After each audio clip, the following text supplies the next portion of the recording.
In 1969, while networks were serving up Scooby-Doo and Hot Wheels, a few independent stations took a gamble on something stranger. Today we're counting down 10 wild facts about Johnny Sako and his flying robot. The truth behind how it reached your TV is wilder than any monster battle. At last, the giant flying robot is mine! Fact 10. The wristwatch that weaponized a child. That wristwatch wasn't just a cool prop, it was the entire premise, and American stations had no idea what they'd bought. In the original 1967 Japanese series, young Daisaku controlled the robot through a voice-imprinted device after a radiation accident bonded them together. Toei Company wanted to explore Cold War anxieties about children inheriting adult weapons.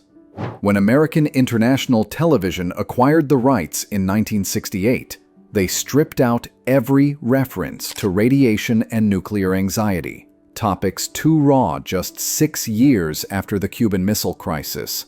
What remained made no sense. A 10-year-old gets absolute control over a weapon of mass destruction, and nobody questions it. You weren't wrong to feel uneasy watching Johnny bark orders into that watch.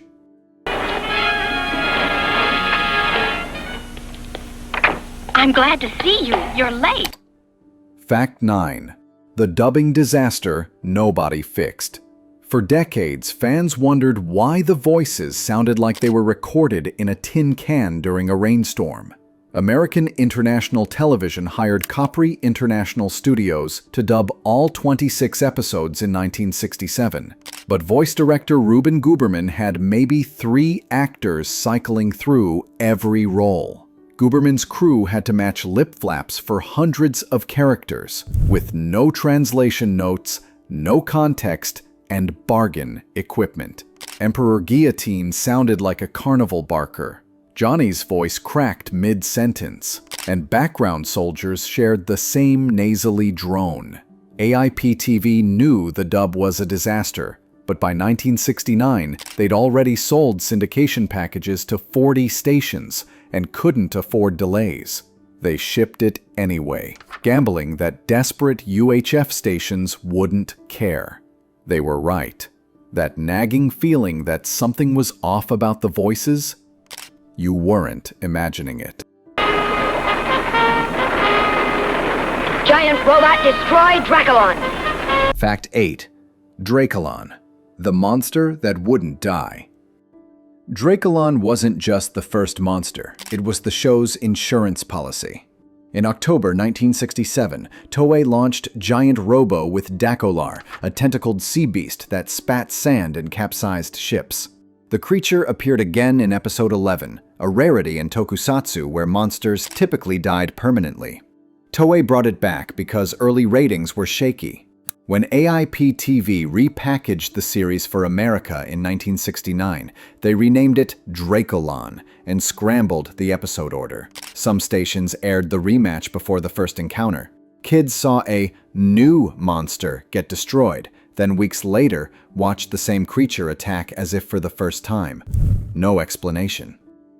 For years, fans assumed they'd misremembered, but the truth was simpler. Broadcasters butchered the sequence and never fixed it. That creeping deja vu during monster battles? It really was the same creature, killed twice.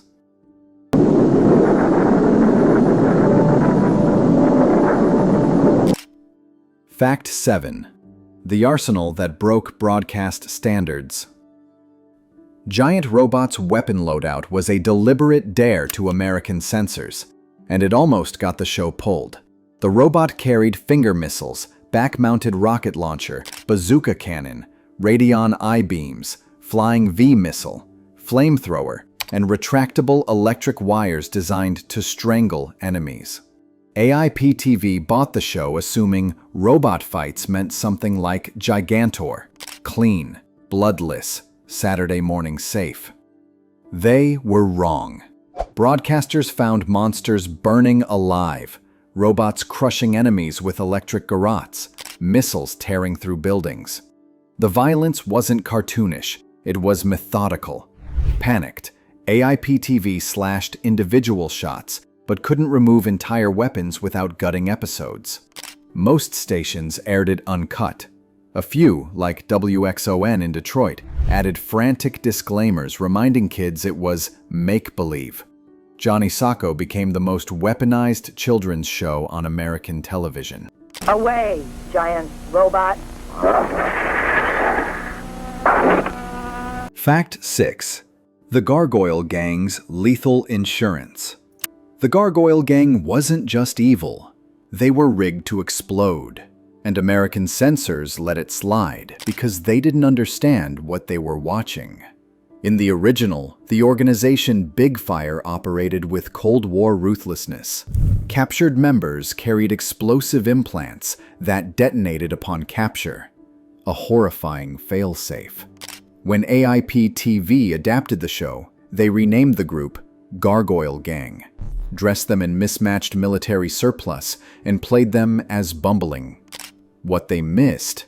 The explosive implants.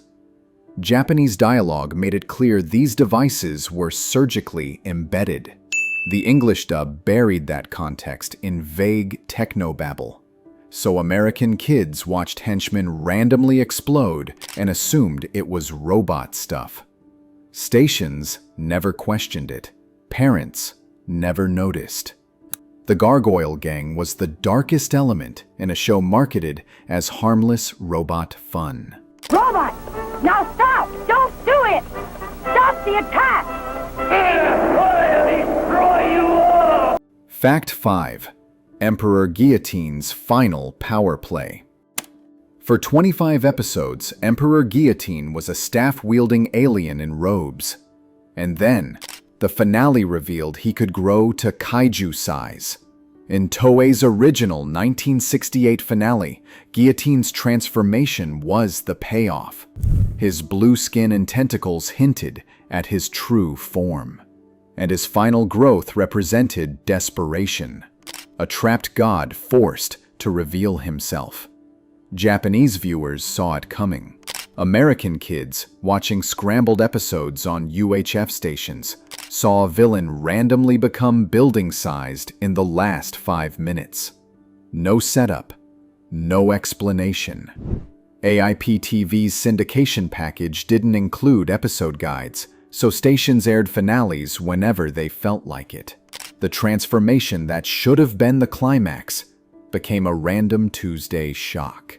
And Guillotine only used this power once in the entire series. Fans spent decades arguing whether it happened at all.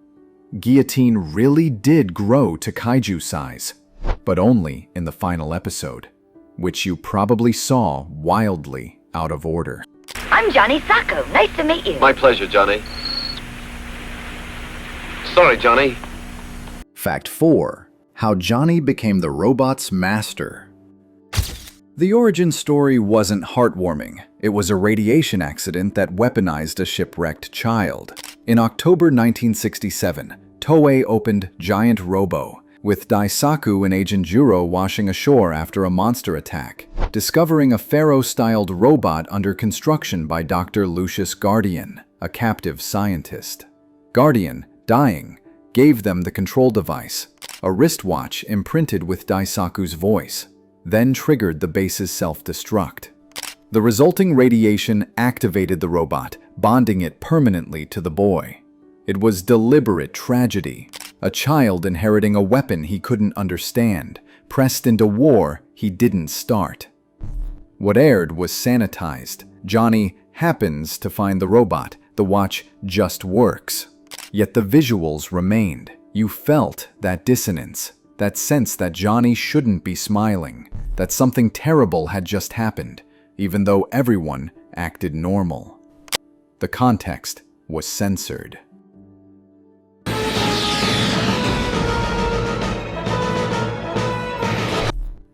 Fact 3. Earth versus Big Fire, the threat they couldn't translate. Big Fire wasn't a gang. It was an interstellar terrorist cell. And American censors turned a war story into a Saturday cartoon by changing one word. Toei designed Giant Robo around Earth invaded by big fire, led by Emperor Guillotine from a hidden undersea battleship, commanding captured scientists to build a monster army. The Japanese version leaned into post-war anxieties, foreign occupiers, forced collaboration, existential dread. When AIP-TV purchased the series in 1968, they renamed the group Gargoyle Gang because Big Fire sounded too apocalyptic. That single change unraveled everything. Gang implied street crime, catchable bad guys. American dialogue rewrote Guillotine's speeches about interstellar domination into generic villain rants about taking over. Kids in 1969 never understood why Unicorn operated like a paramilitary shadow government and never questioned why a 10-year-old was Earth's best defense.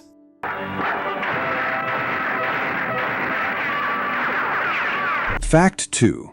The TV movie that expanded nothing. Voyage into Space wasn't a sequel. It was recycled footage stitched into 100 minutes, marketed as new to squeeze more money from the same content. In 1969, after selling Giant Robo to 40-plus stations, AIP-TV realized they had a problem. The show was performing well, but buying more Japanese episodes was expensive. So director Ruben Guberman grabbed select episodes, trimmed redundant monster fights, re-recorded connective dialogue, and packaged it as Voyage into Space. Kids who'd watched Johnny Sako religiously suddenly saw commercials for a new adventure. Same robot, same monsters, same dubbing disasters, just rearranged. For casual viewers, it seemed legitimate. But for devoted fans who'd memorized every episode, it was a betrayal. Whoa! Megaton kick! Fact 1. Remember, kids, Johnny Sako is make-believe. Before every episode, WXON in Detroit did something no other station dared. They admitted they were worried about you. In 1969, while most stations aired Johnny Sako without comment, WXON Channel 20 added a frantic pre-show disclaimer. Remember, kids, Johnny Sako is make-believe. Don't try this at home. The concern wasn't baseless. Every episode featured sustained gunfights, unicorn agents firing automatic weapons, children caught in crossfire, monsters crushing civilian buildings. This wasn't Hanna-Barbera violence, where lasers missed and nobody bled. This was Tokusatsu realism. Squibs, blood packs, stunt performers writhing. WXON's warning became the show's unintentional legacy.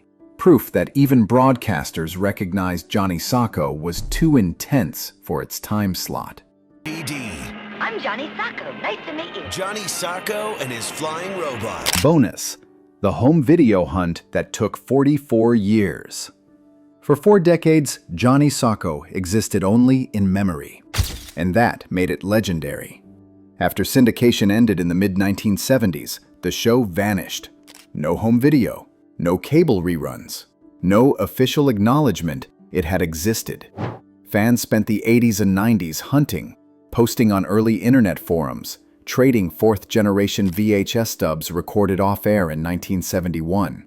When Shout Factory released the complete series on DVD in March 2013, it felt like archaeological discovery. Scratchy prints, original dubbing disasters intact, no remastering. In February 2021, Ronin Flicks and Scorpion Releasing issued a remastered Blu-ray of Voyage into Space. The response was overwhelming. Not because the show aged well, but because an entire generation could finally prove, yes, this existed.